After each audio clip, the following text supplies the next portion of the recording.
All right, welcome to today's episode of Words of the Wise. Today I have Chief Fedler from Delta PD in Colorado, 25 years in law enforcement. Really looking forward to having this conversation today. So, welcome, Chief Fedler. Thank you so much for being here. Thank you. Of course, I was hoping that we could maybe just start with a little bit of background. Rewind us 25 years. What has your career been like so far? Wow, 25 years. That's a long way to go back. But uh, 25 years ago, well, we'll go back 26 years ago. My passion is at that, and still is agriculture. I love agriculture. I was working in agriculture, and we'd had several bad years of agriculture. And my wife came to me and said, I can't keep doing this. We're going nowhere. We need to make a change. I had a couple of friends that were in law enforcement, and it seemed intriguing. So I started down the path of Colorado State Patrol. Thank goodness they took a long time at that time to get through the application process. And a friend of mine convinced me to go to the academy with hopes that I could get on with the Delta Police Department. And I went to the academy. It was a great time. I enjoyed the academy. I actually instruct out there a little bit now. Um, so did that. Was lucky enough that the Delta Police Department hired me. Uh, Back in that time, you tested with, I believe I tested with like 20 people, and I was lucky enough to get one of the jobs. And did 6.5 years with the Delta Police Department. I did everything that they would let me do. I did patrol, obviously. I had a chance to be on the bike patrol. I loved being on the bike. Uh, was able to get into investigations and realized that that was probably my calling in law enforcement. Um, and then we had some changes at the police department at that point that I didn't feel was the best for me. So I was lucky enough to move next door to the Delta County Sheriff's Office and was investigations in their office for right at 10 years. Worked my way up through investigations there. And then as I was doing that, I realized that this is a young man's sport, being on patrol, working night shift, and all of those things. So I put myself through school as an adult learner. I got a degree in public management from CSU, Colorado State University, while working full time. That was a challenge. My wife and I had children very early.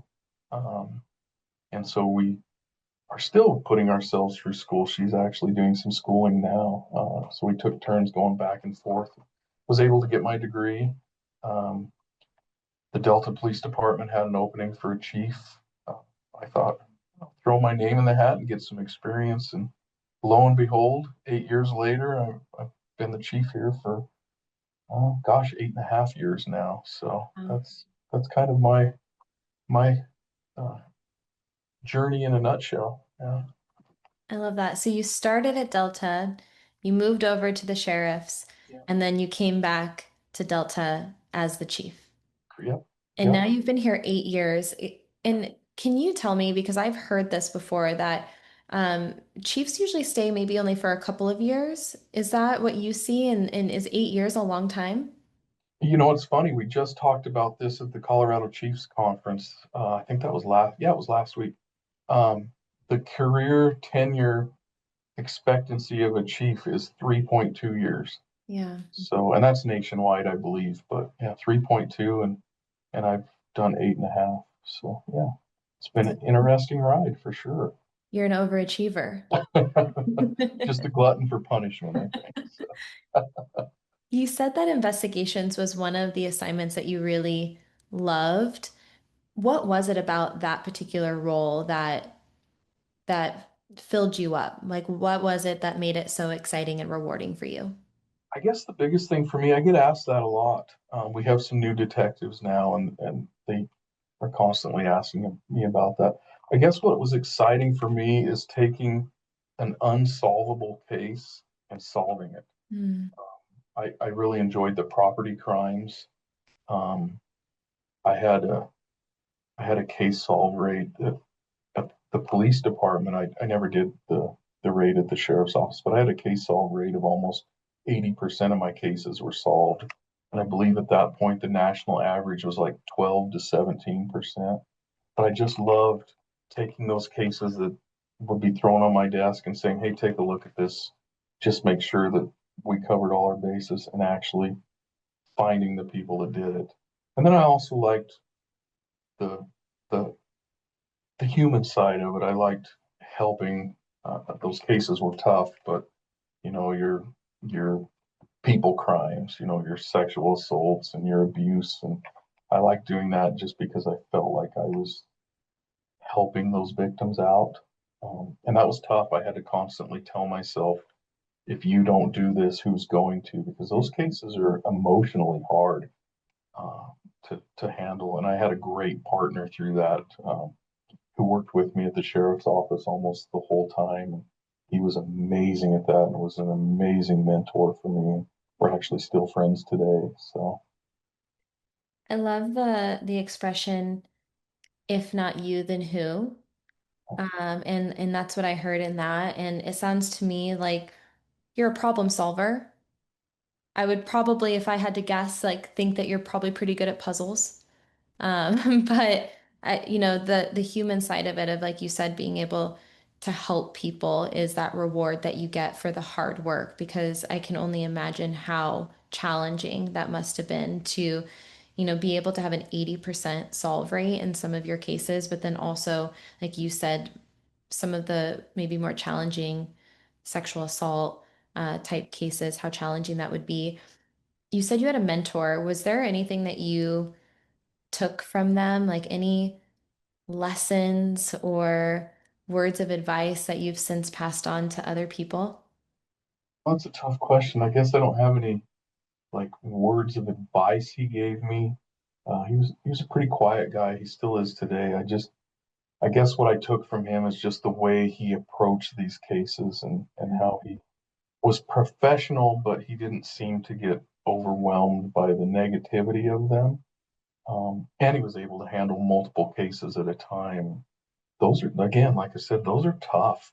Yeah. Um, I actually, right before the Chiefs job opened, I had, again, the career tenure of a detective in a small community is not near as long as I had done it. And I had actually just went to my wife like 2 weeks before that, and I had just worked a pretty nasty case. And I said, I don't know if I can keep doing this. I use the cup has runneth over is what I said. I don't know if I can emotionally do this anymore. And lo and behold, that Chief's position came up. So things happen for a reason if you put in the work. But oh, sorry, my phone is ringing and it's not supposed to be. But That's okay. uh, so yeah, I wouldn't say he gave me any words of wisdom. Just watching his demeanor and how he went over through his daily routine. I really like that. I tend to be more of an emotional person, and I've had to work really hard to stay level. And I heard this definition of resilience the other day that I really liked, and it was almost this idea of stoicism. Like if you've ever heard of, stoicism and, trying to stay level, not get too high, not get too low, but they put it in the context of mental resiliency. And that to them, the definition of resiliency is how quickly you can get back to baseline. And so it's not to say that you're not going to have reactions to things. It's not to say that things aren't going to affect you, because you're human and things are going to affect you. And you might have a reaction, good or bad, to Can I things. put you on? Can we stop for 1 second? Sorry. Hey, Sandy, I'm in the middle of a podcast. Can you just take a note? Okay, thank you. Bye. Sorry. It was going to keep ringing, so sorry. That's okay. But the idea is that you're going to react to things, right? You might have a positive or negative reaction. You might get high or get low at some point, but the amount of time that it takes you to quote unquote recover or return back to that baseline is the sign of resiliency. And we're trying to get back as quickly as we can. So we're not staying too high for too long. We're not staying too low for too long. And to me, that's kind of what you explained, is this idea of like trying to stay level so that you can be as effective as possible and as resilient as possible. Yep, I would agree. you have to understand with cases like that that I tell my staff often, you have to remember there's a personal side of it. So what we consider business, somebody is considering personal. Mm, So you have to get back to that level ground because the next case you pick up is personal for them and you can't go in at a high or a low. You have to be at that level for your next case. And it's hard sometimes, but getting yourself grounded again before you go on and reminding yourself that this isn't business for everyone here. There's a personal side to it. So yeah. it's a great way to talk about it. Yeah. I was curious when you were talking about, this job being challenging and like you said, trying to stay grounded and reminding yourself to, come back to baseline. What were the things that helped you to get through those hard times? Did you have any particular resources or things that helped you throughout your career? Yeah, two big things. First of all, the best thing that helped me, and I preach that to my staff here, is when I'm not at work, I'm not a cop. My friends know that. My family knows that. I don't I don't hang out with law enforcement when I'm off duty. I don't talk about law enforcement. It's kind of a joke that my friends all know that don't bring it up because I'm not going to talk about it. Once in a while, I have to ground them and remind them of that we're not going to talk about law enforcement. So that was number one that helped me. But the biggest thing that helped me is my family and my commitment to them. And I have great resources there. So they've been a great help for me to get me through this career. So there's no campfire stories at your home. There is not. There is not. Once in a while you'll get it out of me, but I try not to because my wife says it really well. We travel. In fact, we'll be traveling through there tonight. We have a place that we go to a lot, and when we go down the road, I get real quiet at a certain spot. And my friends actually picked up on it, and they said, "Why every time we go through here, you get really quiet?" And before I could even respond, my wife says, "PG version, please," because she knew Yeah. I had a very nasty fatal accident, and there were several young children that were killed in this accident. And so it affects me still today, but I respond to it as being quiet and thinking about that. She knows that, but obviously my friends didn't. So yes, we have to ground them once in a while too and remind them that there is no campfire stories. Yeah. Please let's not talk about work. So Well, and that sounds healthy to yeah, have those boundaries where you're not completely wrapped up in the job yeah, and your identity isn't completely this job, that you have that clear separation of when I'm home, I'm home. I'm present with my family, I'm prioritizing my family, and I've set boundaries. It sounds to me like you have set boundaries in your life with, you know, friends and other people in your, direct community of saying, hey, like, I'm not going to do that. yeah, And I think that people can get on board with that as long as there are those conversations about boundaries and saying, hey, like, I just want to be me yeah, when I'm not at work. yeah, yeah. Agreed. Yes. If you came into my house, you would never even know I was law enforcement unless you walked into my closet and saw my uniforms there.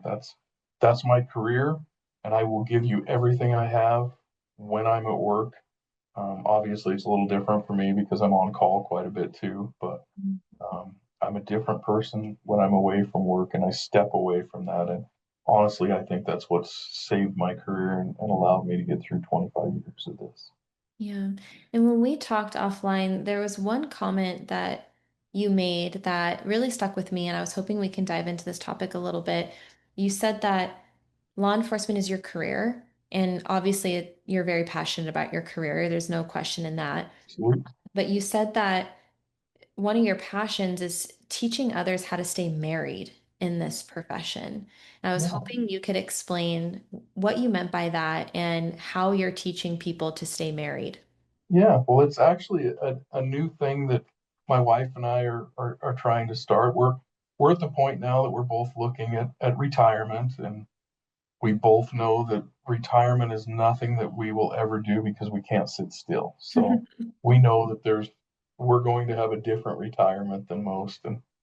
And it hit us a few years ago that actually it was my sister told me one time. They said, if you ever want to know how Angela, my wife, is doing, you don't ask her, you ask Luke. And if you want to know how Luke is doing, you don't ask Luke, you ask Angela because they won't talk about themselves, Mm, but they will talk about each other. So it got us thinking that that's what we need to be doing because law enforcement is a tough career, and staying married in law enforcement is tough. Um, and so we thought that maybe we can take what we have learned and pass that on to others. So we're in the infancy stages of it, but we expect down the road that we will have a traveling road show on how to how we've done it and pass that information on to others. So I it's love, it's been interesting, but she's been awesome and hung with me through this. So I love that.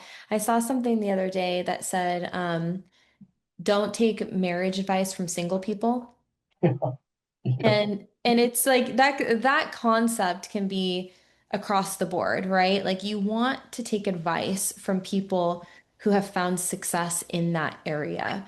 And so that's why it's like, if you go and work out with a personal trainer, you probably want them to be like pretty fit, right? Because you yep. want to take advice from someone who like lives that. And so for you guys to say, hey, like we have kept this marriage together for a really long time and we've been successful in this. I think that that's great to be able to pass along that advice because no one wants to take marriage advice from single people.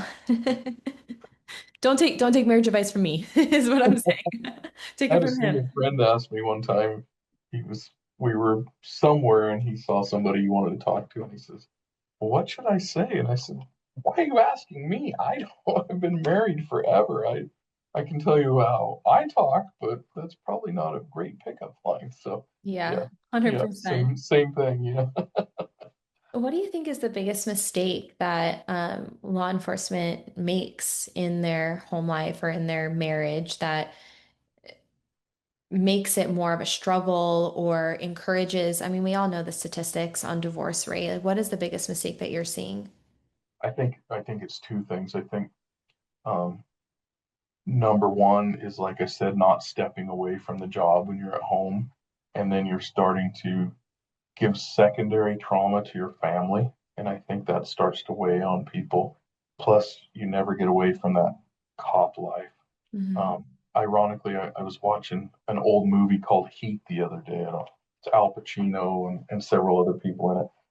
And he goes home from work, but he never really leaves work. And you could see his marriage crumbling in front of him. And I thought, man, that's number one right there. Is you've got to step away and you've got to be a husband and a dad before you're the other things first. And then I think the second part of that is communication and understanding. Um, my wife is very, very good about um,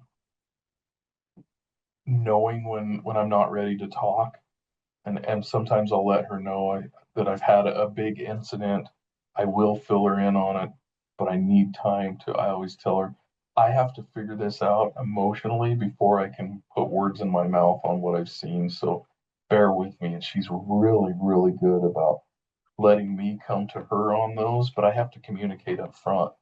Yeah. And ultimately, I'll give her the PG version of what's bothering me. But she's really good about that. Let me decompress first. But the way you get there is communication. You need to know each other, and you get that through communication. I don't know. I see it all the time that people have been married forever, but they really don't know their spouse. So you have to put in the time to do that, and you have to have the right person. I'm lucky enough to have the right person that has stuck with me for a lot longer than 25 years. We've actually been married. We'll be 32 years here pretty quick. So, Wow, that's so, amazing. Yeah. so it's definitely a twofold, I think. I heard I think it was on this podcast that someone was saying that there was someone within their organization that said that they were afraid to retire because they didn't know their family.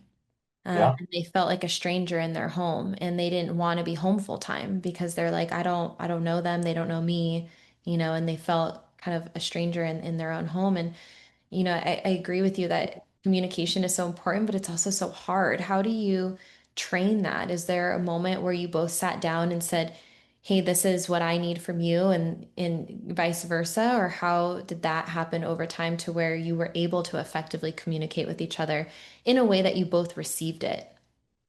Yeah, I think that was a work in progress that it was kind of like what we talked about offline. As you get older, you start to have those oh moments. Well, that was one of them that, you Yeah. know, we learned over the years what was working and what wasn't in communication and the things that were working, we worked on more. We try and spend time. Not only is she my wife, she's my best friend. So we spend all our time together. And sometimes I think it might be too much for her, but um, you have to be able to learn, like I said, learn that other person. A big thing for us is I have things that I do that I know absolutely annoy her, and vice versa. But is it worth fighting about? Is it worth shutting down barriers because, I snore too much? Those silly things. There's certain things you definitely need to communicate, but those silly little things, don't let them fester into big things Yeah. and address them or move on. Yeah. So, yeah. Yeah, I appreciate that idea of like picking your battles. I do think that that comes with experience. Yeah. I think, of course, we talked about this offline a little bit. For anyone who's listening, we were talking about, the joys of getting older, and, feeling more educated, more mature, like more confident, the older that we get, because you have the experience of things and you learn what to do and what not to do. And I would argue that, some of the greatest lessons are learned in things that you didn't do well.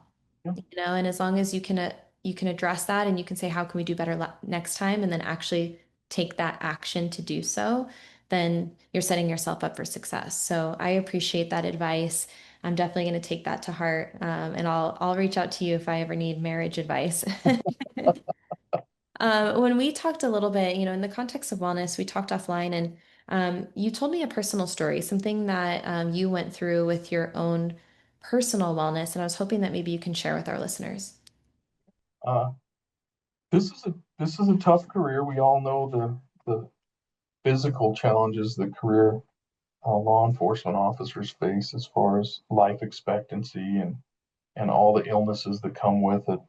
About a year and a half ago now, I went to see my doctor for my usual checkup. Um, we're we have a pretty good relationship, so she doesn't hold much back. And she's my primary care physician. And I walked in, or she walked in, looked at me, and she said, "You look like shit. If you don't change your ways, you're gonna die." Wow. Um, and it was great for me because I think if I would have heard, you need to fix some things so you can work with your health, I probably wouldn't have taken it to heart. But honestly, law enforcement officers like the bluntness, so I really appreciated her being blunt like that. I'm 5'11". I used to be 6 foot, but with age two, I'm 5'11" now. I was 262 pounds. I was right on the border of diabetes. My blood pressure was out of control. Um, you name it, I was having the issues. My cholesterol was through the roof. Um, I had actually done some wellness stuff before, and we had to cut it because my blood pressure was so out of control. And that was like a slap in the face. And I went, oh my God, you know, not only does that hurt to have somebody tell you that, but it's true. Yeah. So I made a commitment to myself and my family that I was not going to die at 57 years old. That now, who knows what happens tomorrow, but I want to be here for my grandkids. So I made a commitment to change things. And um, I can honestly say my last checkup, minus my blood pressure, was fantastic. Uh, and I still got a long way to go, but made a lot of progress in the last year and a half. And it Yeah. was tough to step out of the this is all about me because that's not how I live my life, but I had to do this for me and focus on myself. So, which is actually one of the reasons I was so excited to talk to you today, because this is about this this part of the podcast is about me. So, and it was tough to take that step, but it's been really great. I've done some great things in the last year that I probably couldn't have done 2 or 3 years ago. I think that, we are always the last person to take care of ourselves. I think that, especially in law enforcement, I know that you guys are so caring, like you want to take care of everybody else. And every chief I talk to is like, how can I support my people? How can I make sure my people are good? My team is good. And it's like, okay, that's great. And of course, we want to do that and we'll highlight that, but who's taking care of you? And if the goal is for you to spend more time with your family, which I know it is because you said that and you have two little grandbabies and your wife and your family, and if that's the goal, if it's about them, it has to start with you. There's no way that you can be there for them long term if you don't focus on yourself. And I think that, I mean, good on your doctor, honestly, to give you that It's little awesome. shake of like, hey, like I care so much about you that I'm going to say this as blunt as I possibly can so that you hear it. Because you're right. Sometimes when people kind of um like walk around the problem. I had a different expression in my head, but I won't say it on here. But when they kind of like skirt around it, it doesn't hit as hard as someone saying, "Hey, this is serious. You need to hear what I'm saying right now." And I'm so glad that they did because I know that you've been on this journey of wellness. And I was hoping maybe you can share some of the things that you did do. So if anyone is in a similar position where maybe they have the same goals as you to be there for their family longer, or maybe they haven't been prioritizing their wellness. What are some things that you've done that have worked for you? Yeah, that's number one is that I had to cut the weight. That was number one, and I'm still working on that. I have a ways to go, but I'm certainly not even close to 262 pounds anymore. Um, and then all the things that come with that. Um, People always ask me, they're like, so hard to eat well. Well, it is. It really is. So we set time aside every Sunday morning for meal prepping for the week. Um, so we don't eat at McDonald's and fast food. And I completely quit. I shouldn't say completely. I still like to drink once in a while, but the drinking every night until I was numb, that doesn't happen anymore. Like I said, the meal preppings we spend. I think my wife and I said the other day that it's almost 2 hours Sunday mornings for meal prepping and getting things ready. Uh, Exercise is huge, not only for physical but mental. And figure out what exercise works for you. We have a full gym here at the police department, and I very seldom use it because getting outside and doing those kind of things is what's fun to me. Uh, so finding out what works for you, get some advice from people that are doing it, but then tailor it to yourself. Tailor those your meal habits to what works for you. I hear peanut butter is a big thing. I can't stand peanut butter, so you have to figure out what substitutes things. And then it's just a whole mentality change. That instead of sitting down and watching movies at night, you get up and you go do something and keeping yourself motivated. And sometimes that's tough. You come back from a terrible day at work, the last thing you want to do is keep going and keep motivating yourself to keep moving forward. But that's where it's important you find the things that you're passionate about, and that's what I've done is as far as that side of it is I love being in a small community and I love being outdoors. So tailor things that work for you. I love to hunt. That's my biggest thing. So you can only hunt for a few days if you get, a hunting tag, but you can also go guide. So I'm actually guiding for two outfitters now in my spare time. And that's been fantastic because I'm getting paid to hunt and I'm getting paid to exercise. So, Hmm. we started raising horses. I never thought I'd be a horse person in my life, but talk about great exercise. In fact, tomorrow night we'll be hauling hay for several hours. And I know that's the hillbilly redneck side that, that some of the other officers don't understand, but that's what works for me. That's why I work in this small community. I Yeah. can never work in a big community, but it's just that mental change that you have to change your daily activities, and that's tough. I catch myself a year and a half later still wanting to fall back into the ruts that I had before. So you got to be able to smack yourself in the face and turn and get going on your new journey. Yeah, I mean, all good things take effort, Yeah. and it is so hard. And you're saying this, and I'm relating it to my personal experiences with things too. And there's been so many times where like I get it, like where you work a 15, 18-hour day and all you want to do is like plop on the couch and watch TV. And I'm not saying that that's bad. I've definitely still do that on occasion, but I've had to tell myself like if there's still things that I need to do to be productive, or if I haven't taken care of myself, I know that as soon as I sit down, it's not going to happen. And so I've had to like find ways to, like you said, train yourself to adopt different habits. And that has worked really well for me to understand what my tendencies are and try to determine like, is this good for me or not? Am I doing this because I want to escape or numb or avoid other things? Or like, am I happy and I just want to do that because it feels good to rest for a minute? Yeah. I also think that when we talk about like I don't have time, it's the prioritization of time. So when you say that it takes you 2 hours on a Sunday morning to meal prep with your spouse, and that helps you so that you're not going through the drive-through or eating out. If you were to break up the amount of times that you would go through a drive-through, it would probably be as much, if not more, time to go through the drive-through than it is to meal prep for 2 hours one time a week. Um, I sat through a drive-through. We have In-N-Out out here. Do you have In-N-Out where you are? No, but it's delicious. So we went to In-N-Out the other day.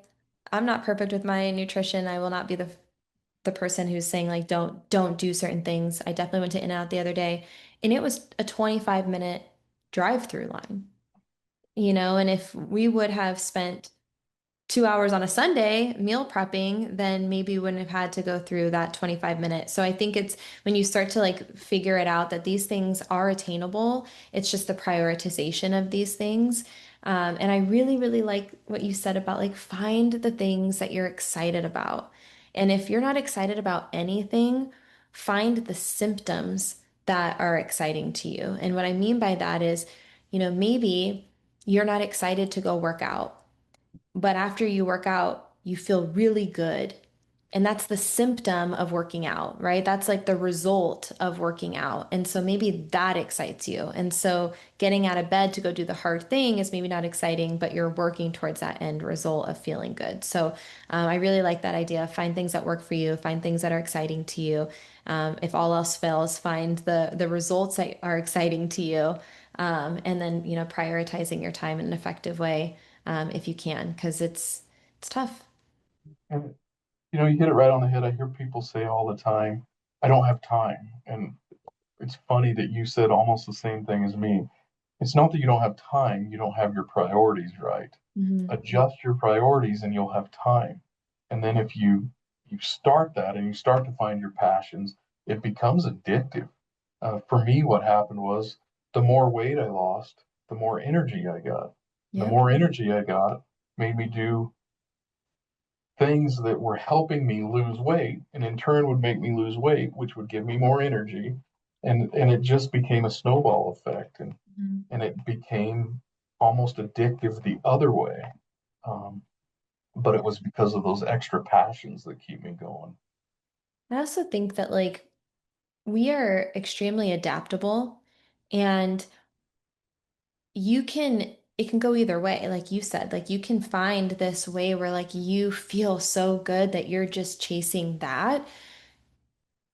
But the reverse is also the same. Like you kind of don't know what good feels like when you feel so shitty.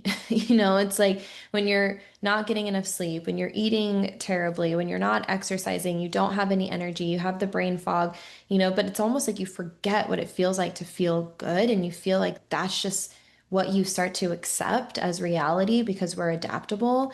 And so I think that when you start to get those little nuggets of like feeling better, you're like, oh, whoa. okay, like I want more of that. And so I can see how that's addicting. I've had moments in my life where I've had that happen to me too. Yeah, yeah, yeah. It's crazy. It really is. I I don't have addictive habits, I guess. So I didn't understand that, but you're absolutely right. It's a great feeling, and what I realize now is what I thought was normal was probably me dying.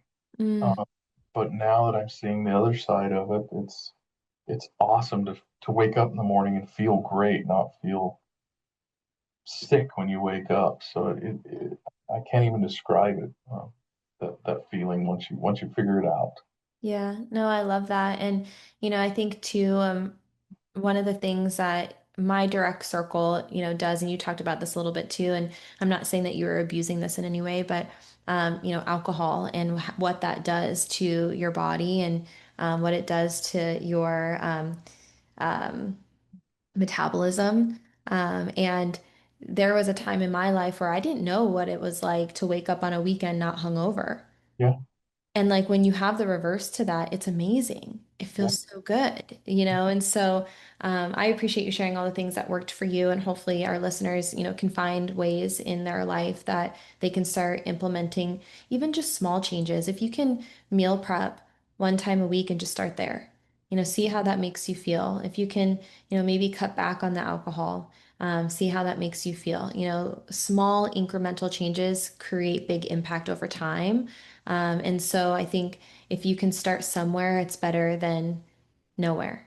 yeah, I know that you also talked about your passion. You talked about this a few times, like finding things you're passionate about. And one of the things you said when we originally talked that I really liked is you said, find something you're passionate about and chase it like you chase your career. And so, can you maybe dive into that and, the importance of disconnecting from the job, being able to turn it off and have joy and passion in something other than this career? yeah. And we hit on it a little already, but that was one of the things that helped me through this journey is I needed to find something that I could be passionate about. And I realized that the outdoors and the hunting thing is what I'm passionate about. So I started doing these extra things. We have a social media following with Immersion Outdoors is a company that I'm trying to get up and running that can show people what we can do in these small communities and show them the lifestyle that most people don't get to live. But I didn't realize that I was passionate about that until I started thinking about it, and that's when I started doing the guiding and things like that. And had I not been doing the other things to prep me for that, I couldn't have done it. Last year was I, I was informed by the other guides that I'm the second oldest guide as a rookie, so that was tough to swallow. But I Yeah. told myself I would keep up with them. They're 20 to 25-year olds, and I was able to keep up with them because I was passionate about it, and it's a mindset. But just chasing what's fun to you. My wife asked me at the end of last year. She said, "You've hunted 30 days this year." She goes, "Isn't that enough?" And I said, "Absolutely not. I'm Uh, just getting started. I'm just getting started. Hang on." So, uh, but that's what I found my passion was, and you've got to you've got to attack it like you do anything else. You can't do it, for lack of better words, you can't do it half-ass. You've got to jump in. That was scary for me. It was scary for me to take that leap and get involved the way I have been, but it's been so fun and so rewarding. And we're already planning our hunting trips for next year. And I've gotten my wife on board now. I don't know if she's doing it because she feels like she should, um, or if she's just doing it because she knows I love it. But we're doing some things that I never thought I would do. We're setting up some, for many people that are probably listening, it probably doesn't mean much, but we're doing a ptarmigan hunt.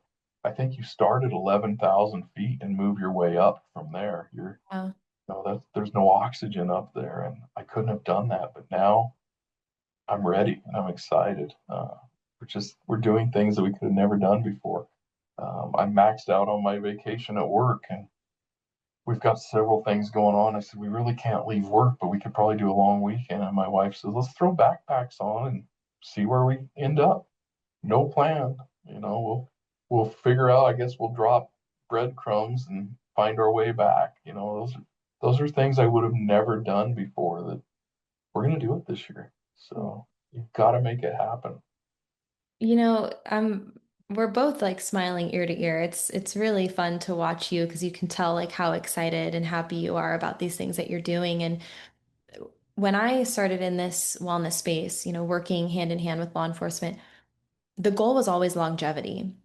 And everything that you're saying to me, that's it. Like that is what longevity is, so that you can do the things that you want to do in this career, but also in life. And it's preparing you for the next chapter, which is eventually going to be retirement. And, you have things that you're excited about and you have your health intact so that you can do those things. And that's what this is all about. It's like, how can we put in place resources that allow you to take care of yourself so that you can live your best life for as long as possible. And I know you made that comment of like, I don't want to die at 57 or, whatever the statistic is. And it's like, how can we, you know, as a community come together so that they can live the life that you're living now? How can we encourage that as early in their career as possible? I know that you talked a little bit to me about the importance of leadership taking care of themselves and actually doing these things so that you're encouraging people within your organization to do these things. Do you think that because you've led by this example, that it's given other people within your organization uh, permission and courage and motivation to prioritize their wellness too? I hope so. Uh, and it's not just me. My command staff is. I'm actually the youngest of the three of us, and they're passionate about it as well. And I think seeing your three top leaders um, doing these great things and being full of life, I guess. I hope that they're passionate about it. We certainly preach it often. Um, we we're looking for the next biggest thing, the next big thing in um, officer wellness right now. We've tried a few things that haven't really taken off, but we're not the kind of people that are going to just stop and say it's not working. We said it's not working. Let's find a different way. And I see it. Like I said, one of the things we just built this new police department. We've been in here 9 months now, and one of the things that I wanted from the beginning was I wanted a gym in there, Mhm. so they have that option, and it's not just my law enforcement; it's anybody that works here. Um, and I think it's inspiring to them, or at least I hope it is, that they see their command staff down there working out and offering advice on how to do things, and whether it's weightlifting or cardio or stretching. It's actually one of the next things we're going to bring in here. So I'm sure you and I will be talking is some yoga and some stretching because that's Love it. very important. So I hope so, I guess is my answer. So, Yeah. I was hoping maybe you could talk a little bit about, because most of the departments I talk to are small, and there are strengths and there are challenges with being a smaller organization, especially in the context of building a wellness program and, making sure that you have the resources in place that are supporting your people. What are some of the things? I know you said you've tried some things that have worked, some things haven't. What do you think are some of the biggest challenges and strengths of being a smaller organization and what you've seen in the wellness arena? yeah. So I guess the biggest strength was uh, we're small enough that they can my staff can come and communicate with me. I had somebody in here yesterday that used to work for us, ironically, that stops by all the time because we still have a great relationship. And he said, my command staff where I'm at now doesn't understand that where I came from, I can sit and talk to the chiefs or the commanders and give them a hard time and still be respectful and professional when we walk out of here. But so I guess knowing people personally is the biggest strength. I have an officer that's getting ready to have his first baby, and I was just down talking to him about what to expect, and don't plan on sleeping anymore and looking like this after a few years. Uh, you don't get that at the bigger departments. So uh, the biggest weakness for us is we are a small department, so I we do lose staff to other agencies, and I feel like I just can't get to know my staff the way I want to because it's just a revolving door all the time. And I don't think the younger generation understands, and I get it because I was there. They don't understand the importance of health, both mental health and physical health. I'll be honest, a couple of years ago, I would have told you that PTSD is a joke. I'm here to tell you today it is not. Yeah. Uh, but I would have not understand that if I hadn't, you know, lived some of these issues myself. And I think they don't understand that. But doesn't mean we don't quit trying. So Yeah. Yeah, I think, I relate to what you said of it's hard to teach lived experience to people who don't have the lived experience. And so that's why proactiveness is always going to be the hardest thing to do because I do think that, as humans, we learn from our mistakes, or we learn from our experiences. And so I do think it's harder, as a young person who maybe hasn't been through those things yet to understand the importance or the severity of certain things to be able to be proactive.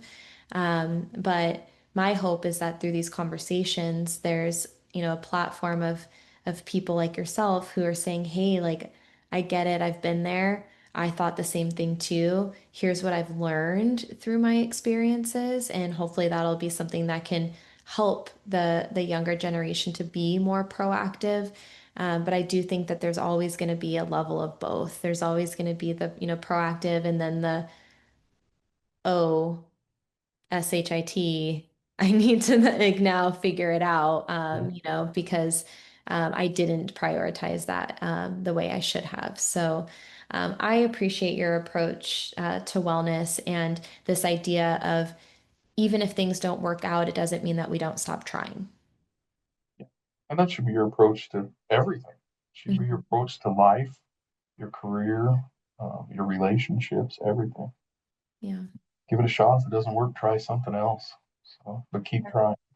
This idea of failing forward. Have you heard this before? Yep, absolutely. I really like that. It's like you're never failing backwards. There's always growth and there's always learning in the failures. And I always say failures kind of in quotes because I don't know if I believe in failures necessarily. Like I feel like everything that happens is that opportunity for forward movement, even though it might not feel that way in the moment when those things happen. My final question for you is, what words of wisdom would you share with someone who's earlier in their career?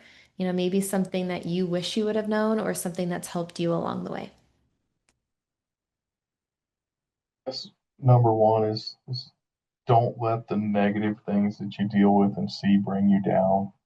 Um, because we're doing this job for the right reasons. We're doing it because we want to help people. And it seems like we forget that sometimes. And then I guess the biggest thing I would say, and you've heard me say it here today, is be passionate about whatever you want to do in your career. There's so many options in law enforcement. Be passionate and figure out what you're good at and chase that down. And then let that bleed over into your personal life as well. And it can still be a rewarding career after 25 years. Thank you. Sure. Thank Thank you you. for your time. I appreciate it so much. Thank you for coming on here today. Absolutely. Thank you for the invitation. Of course. We'll talk soon. Okay.